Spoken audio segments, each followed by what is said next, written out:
I've been here for more than 8 years, and I am truly blessed because this community is a very welcoming and warm in receiving and greeting people, both among the parishioners who have known each other for years and even for new parishioners.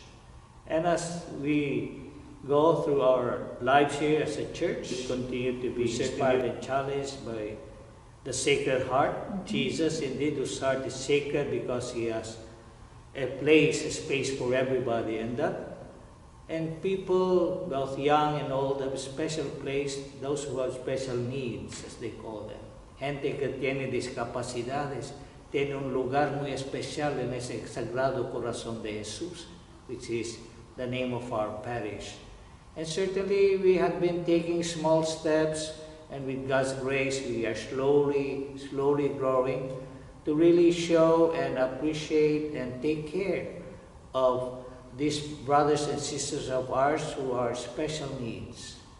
And we started first with, in our faith formation, for example, we have catechists who continue to learn and to train so that they could be able to help these children and young people in faith formation and later on prepare them to receive the sacraments of reconciliation and the First Eucharist. But you know what? When I was assigned here, I was really moved and so happily surprised that one of the Eucharistic ministers is a young man with special needs.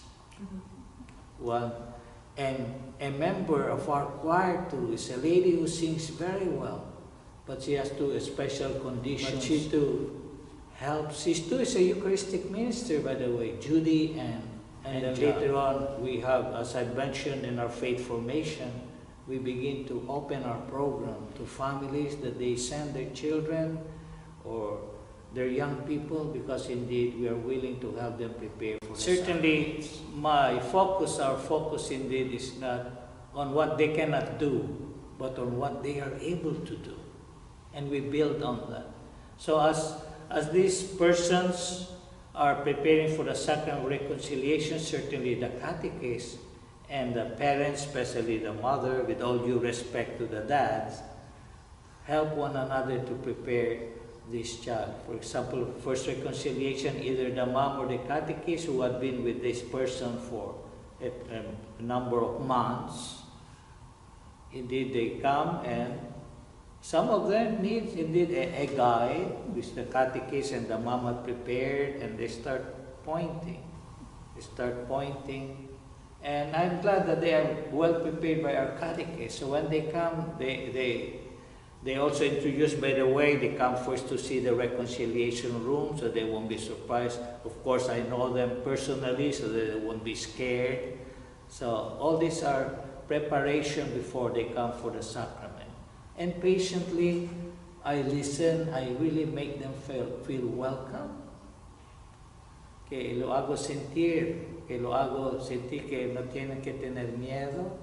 So patiently, with my words and my gesture, I let them feel well. To their reconciliations, I've said some of them need a guide. Some of them are able to say a few words. And then towards the end, I pray with them. It's the act of contrition. I pray the Our Father, El Padre Nuestro, Dios te salve María, el acto de contrición. So I say it loud and they follow me. And then I tell them, later on I give them the absolution. I assure them of God's love and kindness, and with a gesture of absolving them with the sign of the cross. And it's really a very strong, beautiful moment when these children or these young people realize that they are not different from others who are indeed in need of God's mercy, that they are not different from the rest of their group who do not celebrate to them. And with regards to Holy Communion, again, the catechist and with the parents, help them prepare too. Some of them are able to receive both the body of Christ.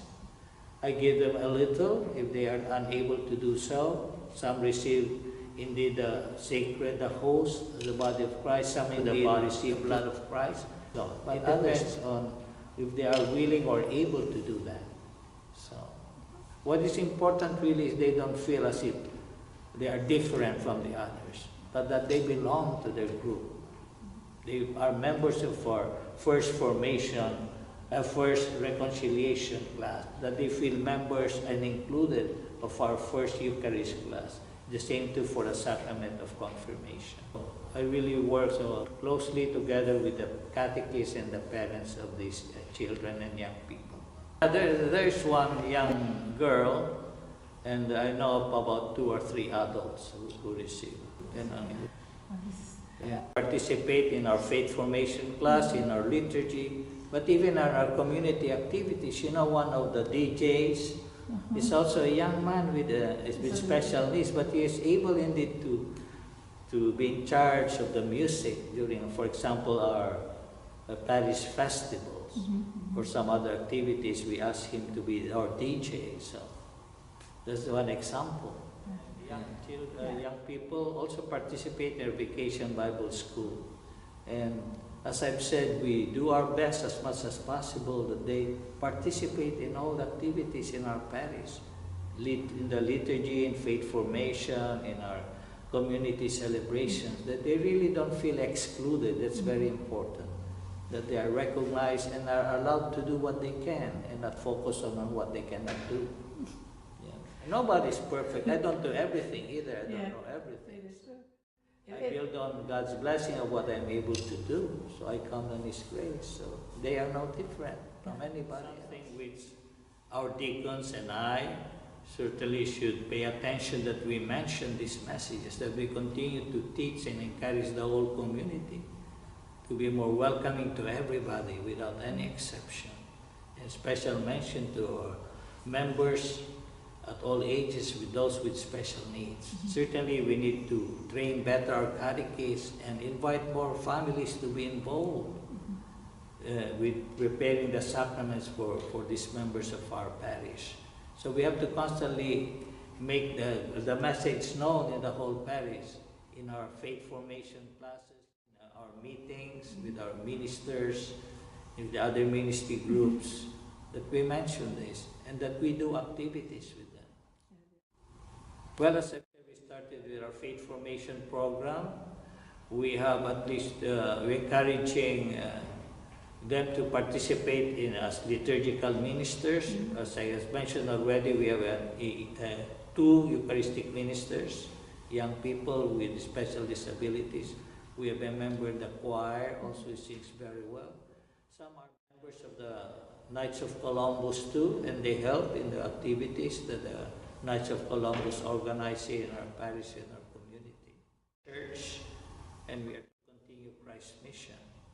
And that's what Jesus did. That is who He was. Loving everybody, an open heart and welcoming to all. He had that special love for the sick, the poor, the little ones, the humble, those who have what we call today disabilities. But in Jesus' time, these are the people that really, He was so close, that there's a special place in His heart for all these people. And as church today, as a pastor, I think that's something we should learn continually and be inspired of by Christ, the Good Shepherd, the one with the Sacred Heart. Thank you, Esther, too, for what you do in the ministry in the church. May God bless you in all your endeavors too. Thank you, Father. You're welcome.